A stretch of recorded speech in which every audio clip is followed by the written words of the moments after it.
This next speaker not only is a colleague, friend, but an impressive speaker. This is her first time here. When I asked if she'd come and join us down here in West Palm Beach, she said she'd love to. I know you're going to be just as impressed as I am with her. Her name is Dr. Tracey Stroup. Thank you. Welcome, Dr. Stroup. At 5'9", I'm going to lower the mic. I have heels on too. Well, thank you. I had a good day. Thank you so much. I didn't get a hug, by the way. That was sweaty. All right. Well, thank you for having me. I'm probably going to remove this. I'm Dr. Tracey, and I wanted to just bring my computer up because I always hate turning away from the audience. This is my first time here, so thank you for having me. And I said yes because I live in Pennsylvania, and it's -6. So I was like, I'm going to Florida. This sounds great. Today I'm going to be talking about peptides in cancer protocols. That's not my PowerPoint. Or whatever that is. So just to give you a little background so we can skip that slide when it comes up on me. I'm a naturopathic doctor. I've been practicing for over 25 years. I started in the fitness industry, and I got into holistic health because when I had my son, he had some health issues, although by the grace of God, I did not vaccinate either of my children. One of my best friends is Dr. Sherry Tenpenny, if you know her. Yeah. And I have to say, every step of my health journey and path has been ordained by God. So I come from a Christian background. I'm a lover of Jesus. That's where I start everything from. He is my strong foundation. So as I talk today, I'll be referencing some things back to God's creation, as always. But I appreciate you being here and us. I'm glad I brought my computer. Do you need it? All right, next slide for me. You get to see nothing. So this is just the invisible slide deck. So just a disclaimer, just so you know, obviously this is for educational purposes only. Wink, wink. The opinions represented here are not opinions of any brands or supplement companies. They're my own, and please consult your healthcare professional. When we do talk about peptides, this is something that you need somebody to lead you on. This isn't something willy-nilly that you go out and purchase on the internet and just start putting into your body. I know that's all the rave, so I'm going to speak on a few things. I wanted to say how much I appreciate John, Julia, and Johanna for everything that they've done here, and the speakers that I've seen up till now, amazing.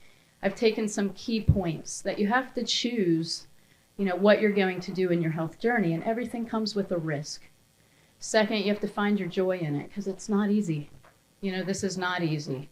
And then third, I think it was said by Dr. Goodyear yesterday, and I believe it was him, but he had been talking about, how you have to have this pathway to healing.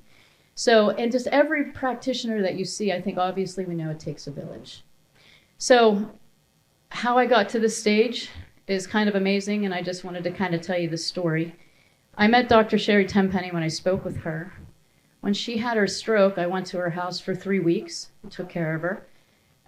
Through her, I met Dr. Judy Mikovits, who also became one of my great friends. We did a lot of classes together through COVID, a lot on the vaccine injury. Through Judy, I met Dr. Jürgen Winkler, who I so appreciated his statement yesterday when he talked about having some studies behind what you're doing. Slide 3.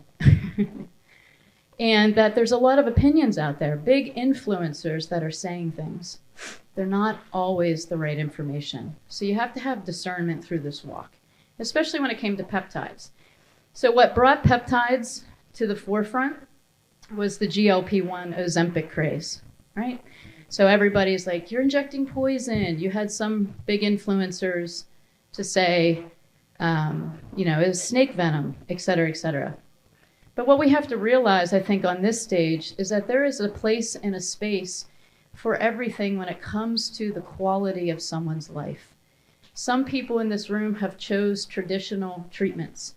Some people are doing all alternative. Somewhere in the middle, I tell people, is the spirit of power.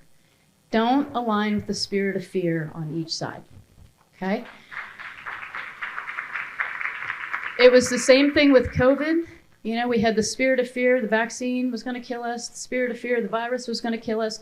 In the middle was the spirit of power, the Holy Spirit. So have discernment when you're working with people.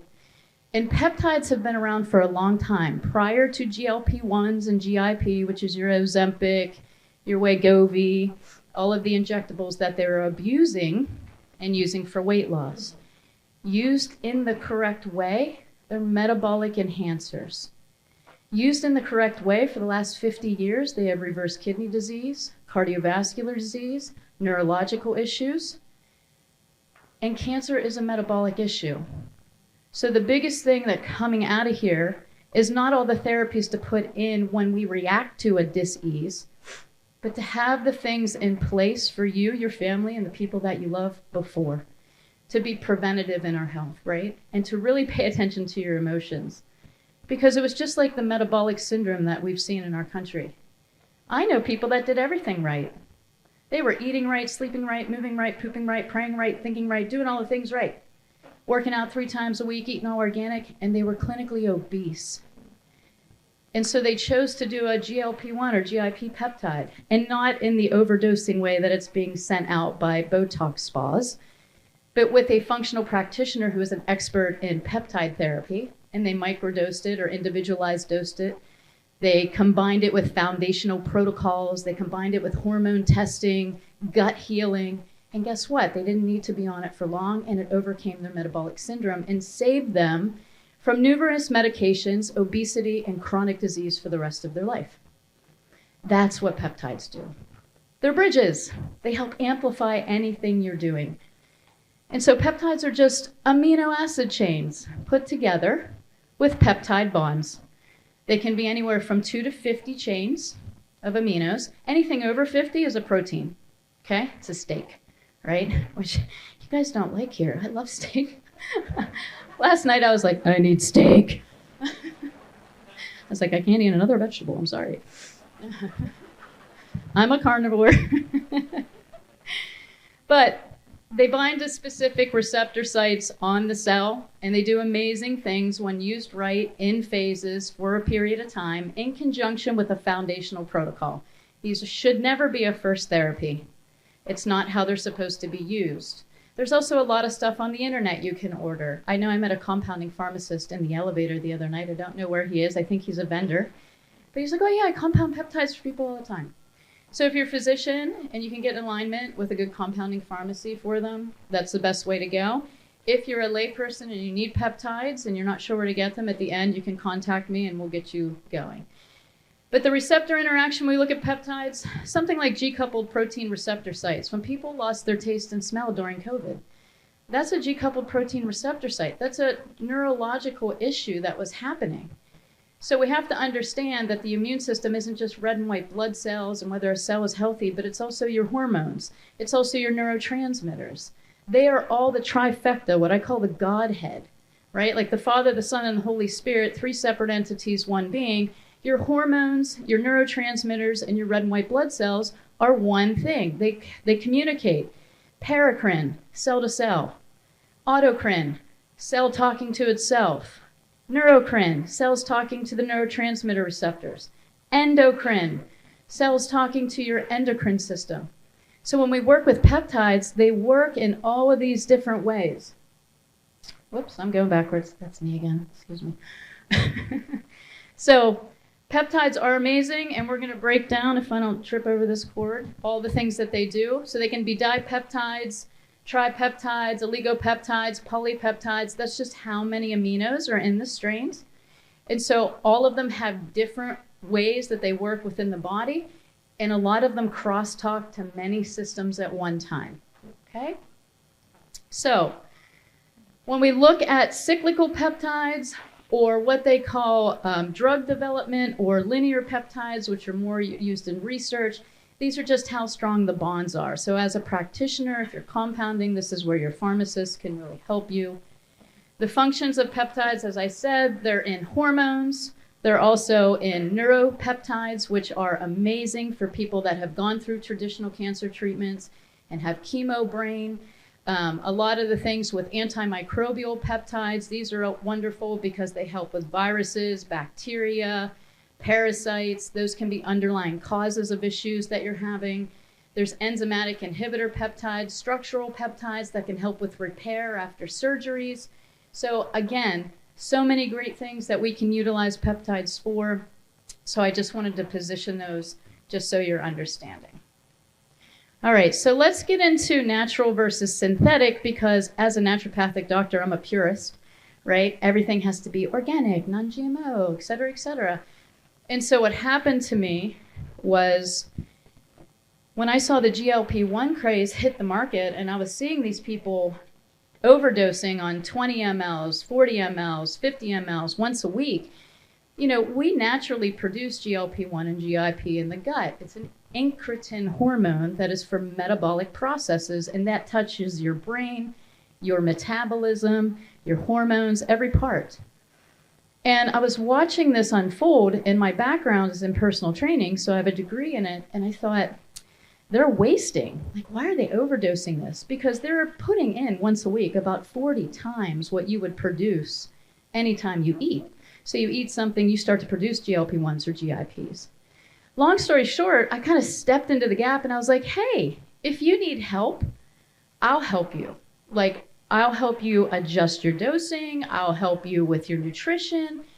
And I mean, the community that I was part of came after me.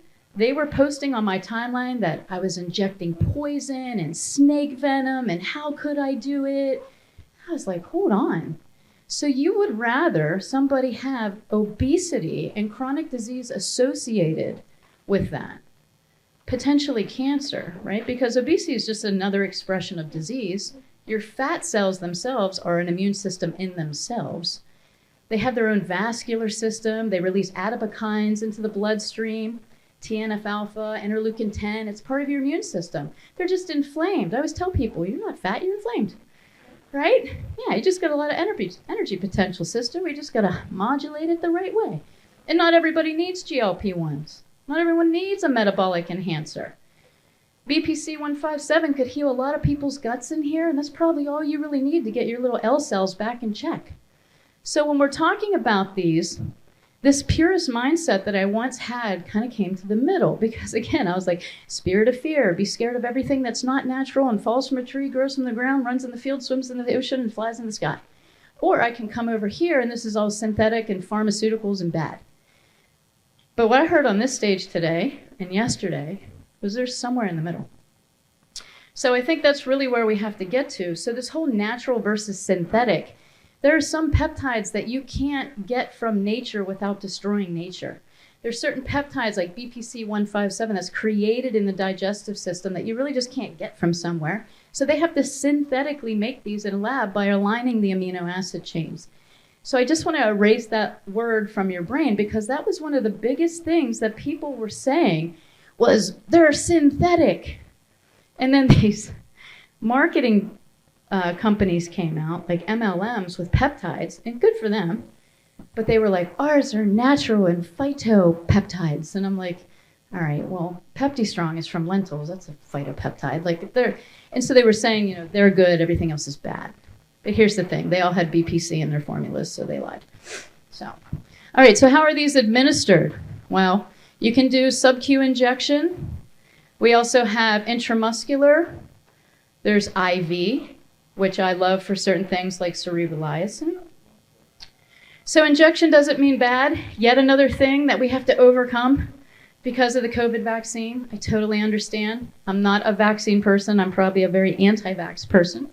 But when it comes to injecting things, peptides are amino acid chains. You put them in your digestive system without some science wrapped around it, they're going to get broken down by your body just like a steak. And so they won't get to where you need them to be. There's certain peptides that need to go in that way, like BPC, which is for the digestive system, but other ones no. So when they were injecting GLP-1s or they're injecting things like cerebroliacin, there's a reason for it. It's because they'll break down if you take them orally. But there's several peptides on the market now with lots of different companies in nutraceutical form that you can use daily over the counter. I always say BPC 157 is like the multivitamin of peptides. You can take it every day. It's not going to hurt you. It's a growth hormone analog, as well as studied for healing digestive issues such as ulcerative colitis, celiac, diverticulitis. I mean, it's an amazing peptide. So I just want to get through the injection process. The other routes of administration can also be transdermal, right? Nasal, which is a lot of how the neuropeptides are used, like Salanc and Cmax. They can be in a nasal spray. Also sublingual. The BPC that I have with me is sublingual.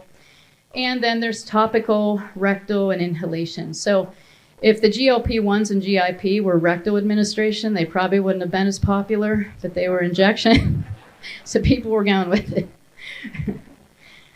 All right, so oral administration, as I said, does have its challenges, but they have come out with some really good things, such as SNAC, which is basically a way to protect the peptide as it goes through the digestive system. You'll see this on a lot of labels if you're using oral administration of peptides that they need to get through.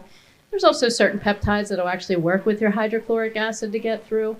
So again, just different routes of administration. All right, and this is Dr. Kathleen O'Neill. She's probably one of the top instructors for the A4M, and she talks about this regen pyramid. And she basically says, peptides are never a first therapy. They should be tertiary, at least, in any protocol. That's how I normally position them. But that doesn't mean it's set in stone. I mean, you might put something in out of the gate. I'm just kind of giving you a thing as foundations first, right? Nutrition, hydration, movement, sleep, elimination, emotional, spiritual wellness. That's your foundation that you're going to build your house of health upon. And then you're going to put your supplements in and your nutraceuticals and your pharmaceuticals that you need in order to be able to function and rebuild pathways and move toxicity out. And then peptides are like the bridge. They need something to work with. You can't just put a peptide in unless you overdose it. And you see the effects of that right now with the GLP-1s in our industry. These people are injecting massive amounts without strength training, without putting in the right foundations, the right amount of macros, protein, etc., balancing the hormones, and they are wasting. And what they're doing is pointing at the peptide saying, that's bad. Well, guys, I guarantee you, if you go out and take a whole bottle of vitamin C today, you're going to be in the bathroom. And you're not going to be happy about it. It doesn't mean the vitamin C is bad. It means you overdosed it, right? You want a good colon flush. More power to you. All right, so peptides and cancer treatments, we're going to talk about a few. Now, again, sometimes these work really well with certain people, and sometimes they need monitored because peptides in general are going to bind to receptor sites and do things like angiogenesis. So if you have tumor markers and you're taking a peptide that promotes that, it's not always good to take. All right, so we're going to talk about three things. Peptides as a supportive role in any cancer treatments, which are going to help mitigate side effects of things like radiation and chemotherapy. Then we're going to talk about peptides, and they can play a role in recovery from cancer treatments and or radiation if you've had that. And then obviously as a support to your alternative protocols. Let's start with the immune system. So we have peptides that actually can support your cancer care by enhancing the immune system, the tissue repair if you've had surgeries with traditional. And if you're talking about just strictly alternative approaches, they can actually optimize the body's natural defense. And so that's what we want. We heard about these natural killer cells. We want to optimize these things so our body is actually working with us and for us. Now we're going to talk about research only and what that means in a couple of minutes, but this is thymosin alpha-1. This is an immune peptide. It enhances T cell function. It's one of my go-tos with most people. I like to inject it, we have used this in many protocols for people that have come to me that have had this diagnosis of cancer. It also helps fight infections. This is one that you can take safely for a couple of days just as a layperson if you're going on a trip. So you can have a little vial of thymosin alpha-1 in your fridge, and you can give yourself a little bit, like 10 ml, depending on what the constitution is and how strong it is. That's the other thing with peptides, if you're not familiar. They come in different milligrams, and then they get reconstituted with bacteria water, so you have to know the reconstitution. That's why you need someone to help you through it, or you need to learn about those things.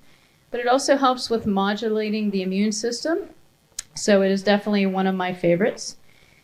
TB500, this is a great one for tissue repair. This is one of those guys that has angiogenesis. So if you have tumor markers, probably not for you.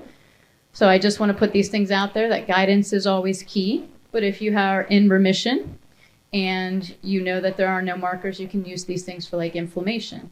You can also use these across other chronic diseases. I use peptides with Lyme, with Epstein-Barr virus, with people that have had head injuries. I have a gentleman right now with ALS that we're using cerebelizin, C-Max, Selenk.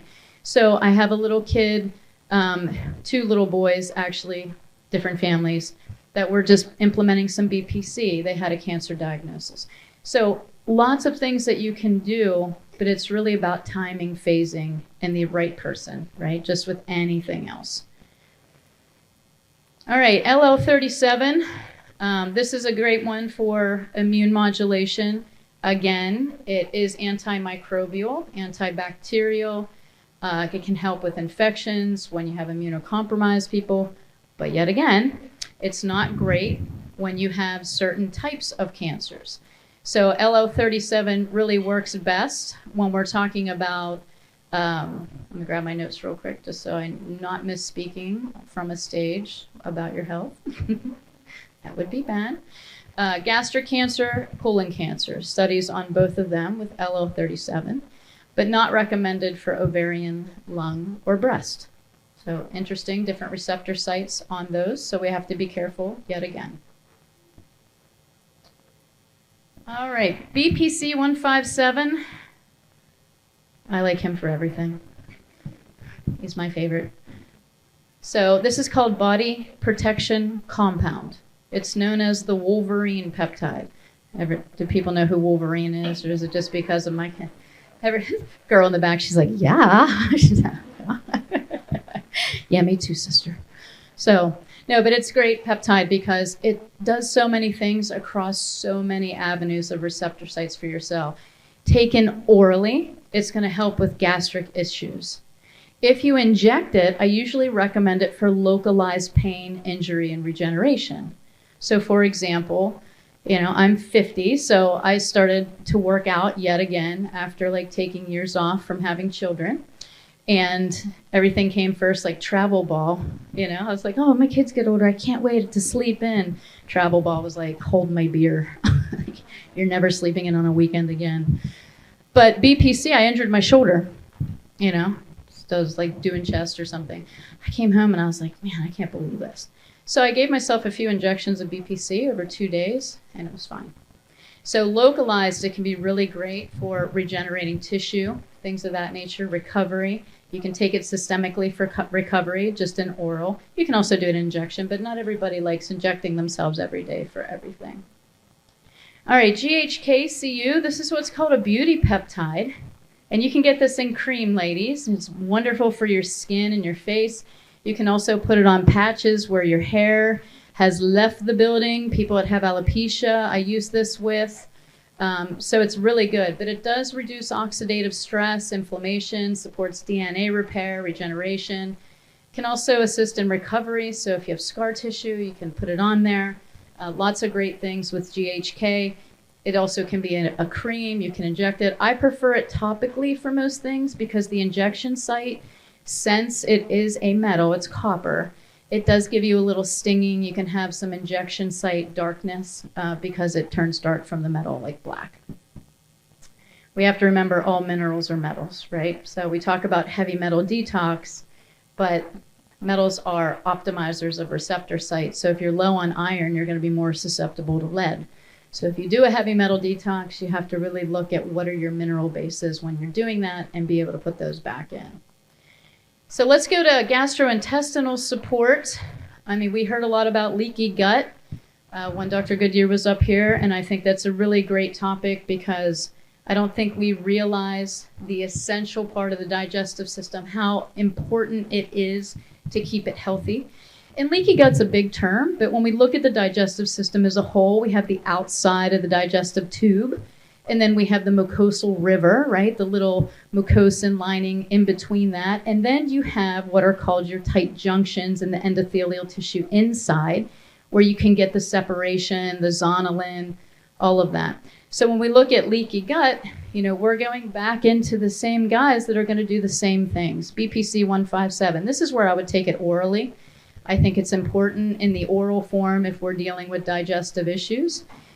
Because it absolutely works very quickly and it's easy to take for people in a sublingual or a capsule. It fits right in with their protocol. I love KPV.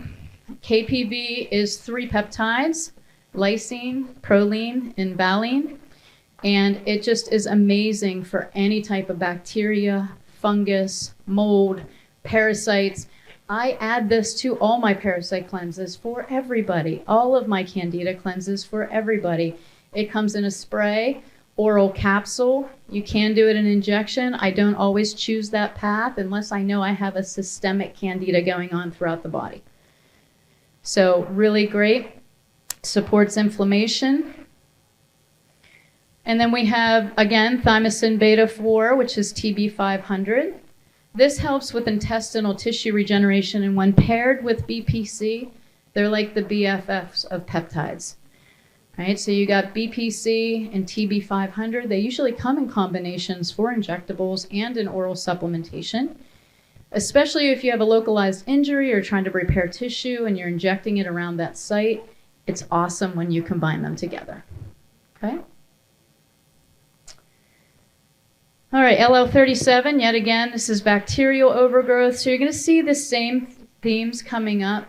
We're going to get into some differentiation with bioregulators. But my point is you don't need a ton of peptides to be effective in your protocols.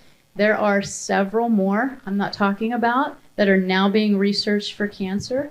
And one of them actually, they're extracting from tarantulas. So I'm sure some influencers will have a video on that. But with that said, a lot of these don't get to the FDA approval. And what was it, Dr. Goodyear's great statement, I think, or was it Jurgen? No, it was Jurgen. He doesn't trust any government agency with 3 letters. Agreed. Amen, right? I give them other words besides the Federal Drug Administration. I have other words I use that I'm not going to say from this stage. But my point is they have to go through different clinical trials to get approval. I think someone was talking about the first trial, they prove that it works. But the second trial, they have to prove that it's safe and based on what criteria, and you don't really make it. They also don't know where to classify these. They're not nutraceuticals, they're not supplements, but they're not drugs. So how do they capture the market on peptides and pull them into their web so that they can regulate them, right? So my personal feeling is we don't want them to take these. We don't want them to own these. And I see this movement of hatred towards peptides with the big GLP-1 craze, and it worries me that they're going to come in and start regulating them. And then we lose the freedom to use them the way that the physicians deem.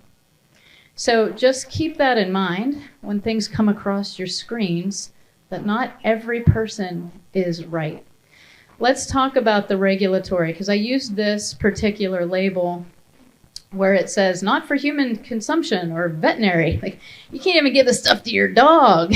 Me, I'm like, doink, doink, doink, injecting it. I don't care. But when we talk about legal and regulatory compliance, peptides sold for research purposes only are simply not approved by the FDA. Neither are supplements. So are we going to give those up too? Going to give up all your good stuff? No. There is a purity and control you have to be careful of, though, because it seems that everybody is selling peptides now. And you can just get online and order anything. There is quality that you have to worry about. And so that's where compounding pharmacies and having relationships are important for you. And also being guided by people that have good sources of peptides that they know are actually what they are. Also, they will label these things because they'll sell them online. But when they hit your house, they have this on the bottle or it's in the package, and people are like, whoa, what is this? It's just a way that they release themselves of liability. Like, we're told you it's not for your dog or you, but inject it if you want to, right? Although they'll send you needles and everything else. So just keep that in mind. This is because they're not approved by the FDA. You're going to see that label on some of them. It doesn't necessarily mean they're bad. It just means they're not regulated. So you have to make the conscious choice, as Dr. Goodyear, I think, said, was everything comes with a risk that you're doing. Even your supplements. You can over-supplement certain things, right? So just keep that in mind. All right, so for gastrointestinal GHKCU, again, reduces the oxidative stress, is going to help repair. And peptides are to be used in synergy. They're not isolates. You can just take one, because it's just like when semaglutide came out, which is just GLP-1. Well, in the digestive system, you have GLP-1, GIP, and then an enzyme called DPP-4 that keeps those guys going. Well, people were just injecting semaglutide, which is just GLP-1. So they're driving one mechanism in the digestive system without considering the other people in there. And so they were having side effects. So we want to use things in synergy and combination, and that's where a practitioner is going to help you. So this is just a little, nope, that's not it. Go back. Huh, my slide's not in there. Where'd my slide go? This is the wrong PowerPoint, but we'll go with it. This is the wrong PowerPoint. All right, I don't know if I can get, let me get okay, so we'll go to Akkermansia. What I wanted to say about leaky gut is we talked about the mucosal river. I didn't mean to have product companies in here, I took those out. This is Akkermansia by Pendulum. And I don't know if you guys use Akkermansia. I know it was talked about yesterday. I have to say, I'm so impressed with this probiotic for a period of time. Nothing is to be done forever because bacteria are opportunistic. They fight and they want to take over terrain. I learned that from Natasha Chernev. She's known as the mother of probiotics. And I think John mentioned ProTrend yesterday. Great brand.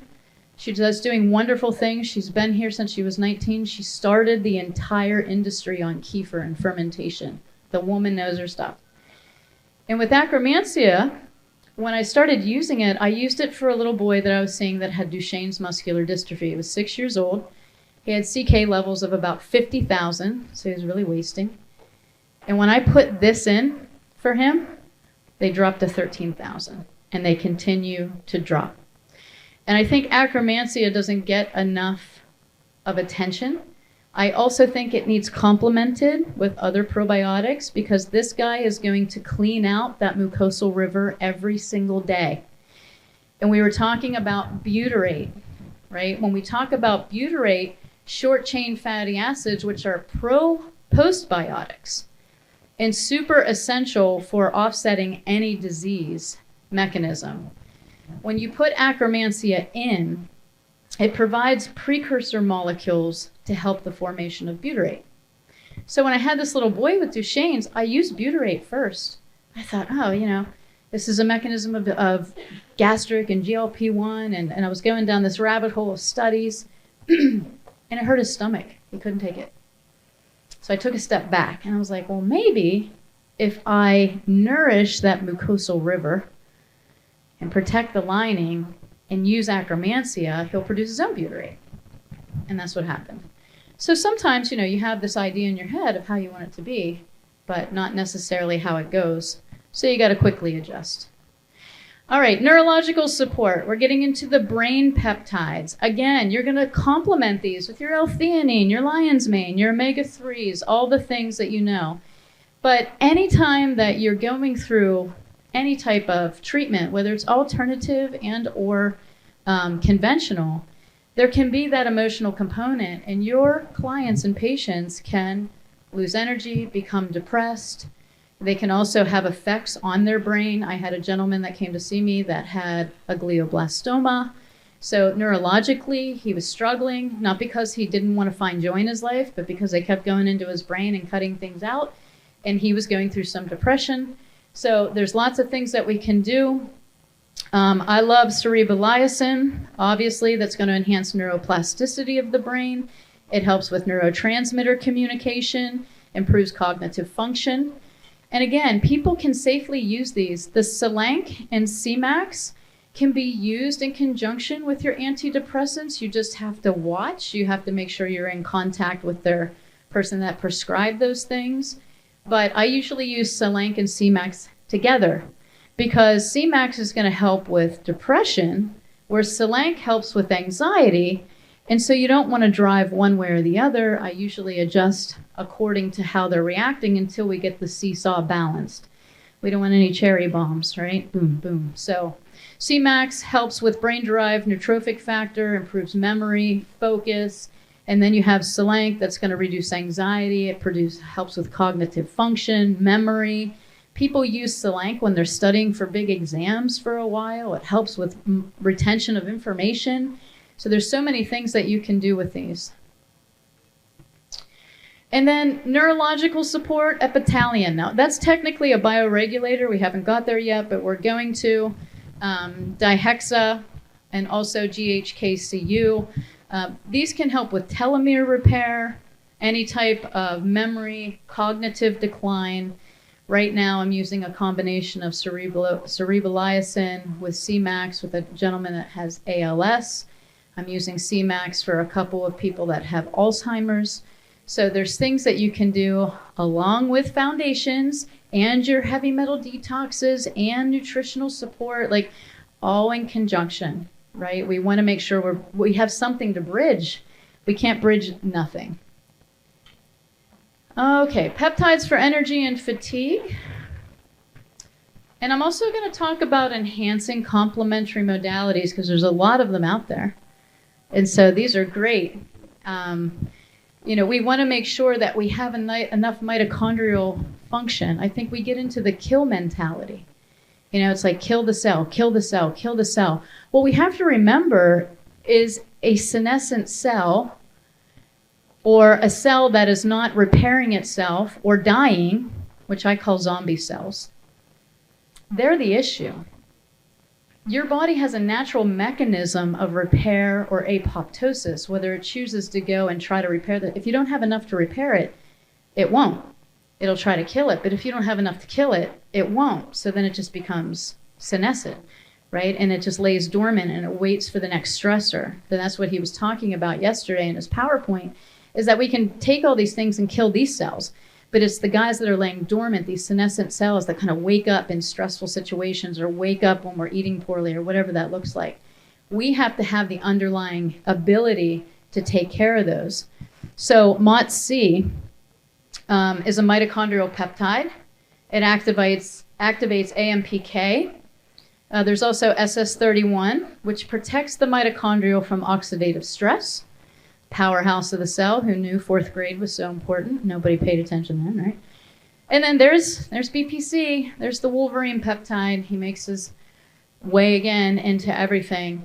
So I think walking out of here, you know that you can do one peptide safely across the board for everything. It's BPC 157, however you want to do it. And then epitalion, as I said, it's a bioregulator. We're going to talk about that, but it's a rejuvenation peptide. It helps with telomere, and it's a longevity peptide. You have our good friend GHKCU, and then, of course, thymosin alpha-1, which is going to help with immune modulation, which is really what we're trying to do, is modulate the immune system with everything that you're doing to do the right thing. Your body never does anything wrong. It is simply responding to the environment you're putting it in. If you give it a good environment of eating right, sleeping right, moving right, pooping right, praying right, thinking right, doing those things right, it'll do the right thing. But we don't always live in that optimal bubble, so sometimes we need help. And that's where all of these great minds come in to help you.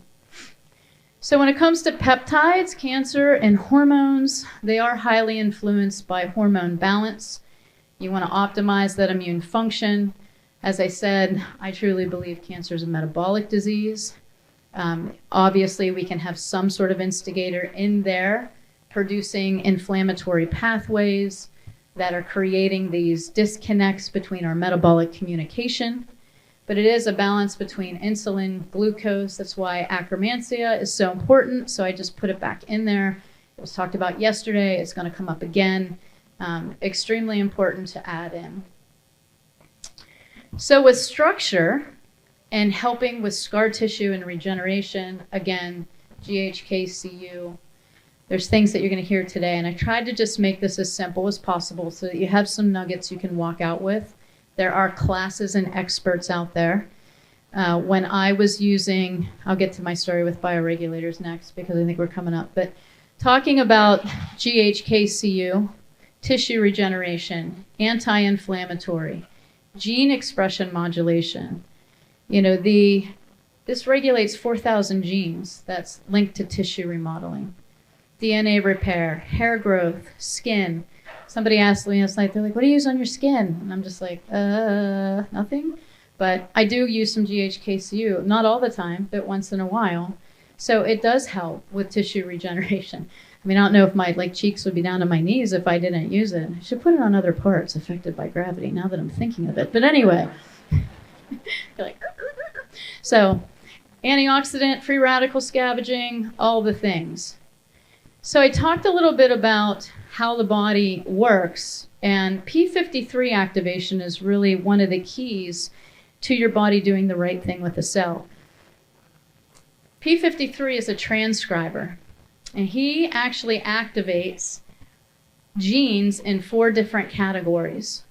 1 minutes, okay. 1 is cellular arrest. 2 is, no, I'm just kidding. 1 is cellular arrest. So he tells I don't know if you guys are Gen X, I'm Gen X. Apparently they always thought we were going to be on fire because they were like, stop, drop, roll, all the time. I was like, I'm dropping, I'm rolling.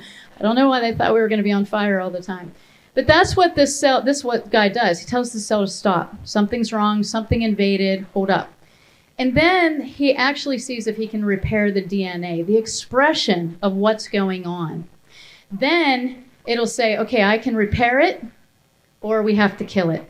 And so if they decide die, it dies. What happens is we don't have this because if you can see on the right, we have low oxygen levels.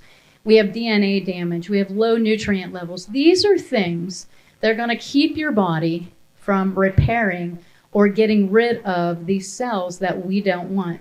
And so there are peptides for P53 modulation. Again, epitalion, thymosin alpha-1, GHK. The FOXO4 is new. You guys didn't hear of that one yet. That's actually a really good one because it actually helps damaged cells undergo apoptosis.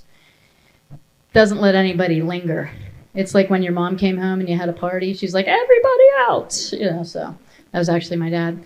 Cerebelliacin, neuroprotective, also P53 regulation.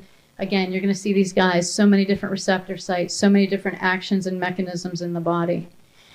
So when you walk out of here, you have to look at what is instigating the immune system. Where is your gut health? Where is your hormone health? Where is your immune system and instigators? We're always going back to checking the levels. And where's your mitochondrial health? If you're going through the kill mentality, it's time to fill. You have to give your body bridges to repair. It's not just about going after the bad cell. It's about helping the ones that are just right there on recovery get to full optimal health. So we have to get better at that.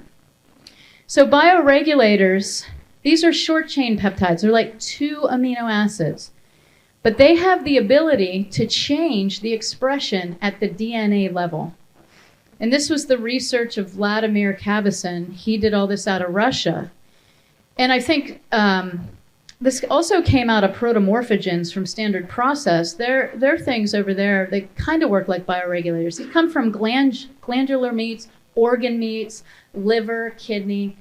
So I had another practitioner who was working with a gentleman that had cancer of the lung and gave him the lung bioregulator. He coughed and coughed that whole night, coughed up blood. Of course, she called me. She's panicked. He's dying. I was like, whoa, hold on.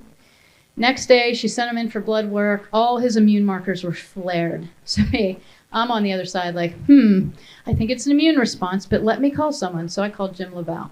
Actually, I messaged him on Instagram. I was like, hi, you don't know me. He called me back. Great guy. So we became friends. And I said, what do you think of this? He was like, yeah, let's let it ride. Next day, guy was fine, was out mowing his grass, never felt so good in his life. So they work quickly. Bioregulators, I usually give in stents of about 10 days and then let it ride because you're changing the expression of DNA. And there's all kinds of there's lung, there's heart, there's kidney, whatever you think of that as an organ, you can use these in conjunction. And I do like bioregulators. They usually come in oral. So, all right, for my last, how many minutes do I have? I have 5 minutes. I did that in 5 minutes, guys. Whew, I'm sweating. All right, so peptides and alternative modalities. And these slides, you're welcome to have them. I share all information. But if you can integrate some peptides with some of these things, they can be very, very beneficial. Hyperbaric chamber, right, HBOT. There's a gentleman out in the treatment room, I think, the lovely room that I call it. And you can speak with him. He does HBOT and peptides. He's out there. He's wonderful. IV ozone therapy. If you're doing ivermectin and fenben, we can use things to protect. Obviously, with the fenben, some people throw in doxycycline with it. So when you're looking at that, you want to protect the gut integrity, right? Now we're talking BPC. You want to protect the liver. You could do liver bioregulator. So just be thinking globally of like, Dr. Judy Mikovits always talked about protecting the pathways. She's like, they're using chemo wrong. If you use it right and you protect the pathways, it works. And me as the purist, I was like, no way. But then I'm like, maybe so, So there's lots of things to learn as we mature in our health and as practitioners.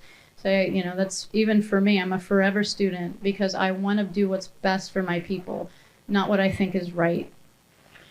Methylene blue as well. So dihexa is great for that. CMAX. So just some things that you might be doing. I'm just going to kind of give you a little personal story.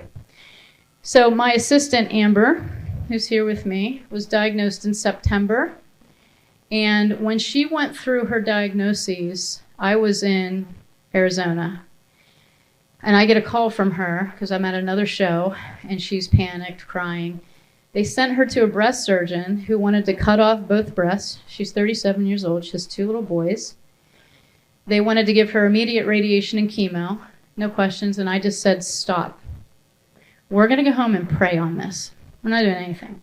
I was like, you're not dying today. You're not allowed to die tomorrow. So go home. So and when she went home, I was like, before you go home, go to my house and get these things. And I walk into a lecture, and there's this wonderful, beautiful woman up front in pink. And I was like, who's this glowing little firefly? She's right over there. Her name's Dr. Jen Simmons. And I just happened to walk into her award that she was receiving for changing the industry on women's health and breast cancer. And so I take a picture of her book and I sent it to Amber. And I was like, get this book. I don't know who this lady is, but I'm going to stalk her until she talks to me. So I actually worked for a company called Get Healthy Stores, and here she had a store with us. I was like, the way God works, that I met Sherry, who introduced me to Judy, who introduced me to Dr. Jürgen Winkler, who I called and stalked and bothered. I was like, hi, it's me again. Hello, hello. I mentored with him. I made him teach me things. He was probably like, please stop calling me. All the way to this point, to standing on the stage, that God takes a nobody and will just put them where he needs them to be. And so through all of this, I had to become a cancer expert. I wasn't born that way. It wasn't even my scope. But through it, I was like, I have to learn this, and I have to get really good at it, and I need to tap into every brilliant mind. And that's how God works for you too, is that he will ordain your steps. He goes before you and beside you and behind you, and he will make a way for you. Whether you're a practitioner and you're not sure if this is your path, or you're here today because you're struggling or fighting with something, I promise you God is here. You may not feel him, but the word says, I'll never leave you or forsake you. So we went down to Dr. Jen's place, had her QT scan. She's coming up next to talk. I implore you to listen. She's wonderful. But I always go back to what God says. I'm the sovereign God. You have been made in the heavens and the earth by your great power and outstretched arms, and nothing is too hard for you. Nothing. And I believe science is God's gift to us to take his creation and apply it the way you need in your life. And nobody should have power over your choices unless they're in it with you. Erase these influencers. Turn your TVs off. Get down on your knees.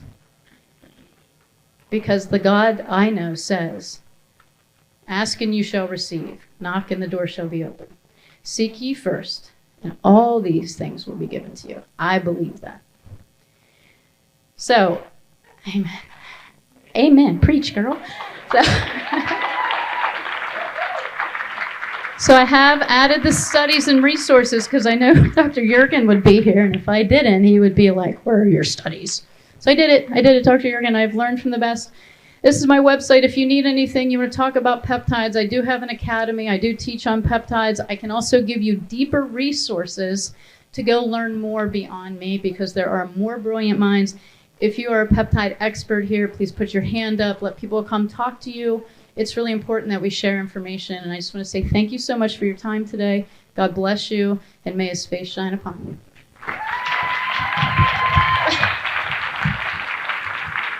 Okay. I have 10 minutes for questions, but you're only allowed to ask one. Any questions? Oh, there he is. He's the hype there. I'm sorry. Go ahead. Thank you. Come up to the mic so everybody can hear you. Can you introduce yourself? Because he's who I was talking about, does the hyperbaric and peptides and has these regenerative institutes. So. Nicely done overview. Oh, thank you. Dr. Phil Defina. I work with Dr. Crozier and Dr. Lavelle as well. The important points, there were many of them that made, but the one thing is that many people are treating themselves with peptides today. Don't do this at home, you know what I'm saying? Mm-hmm. The one point you made is quality of peptide, amount of peptide, when you're taking them, how you're taking them, on-off periods, Yep. what you need to do for supplementation in order to, make sure your body stabilizes the peptides. Very important. So all those things really need to be done in conjunction with a healthcare professional overseeing it with you. The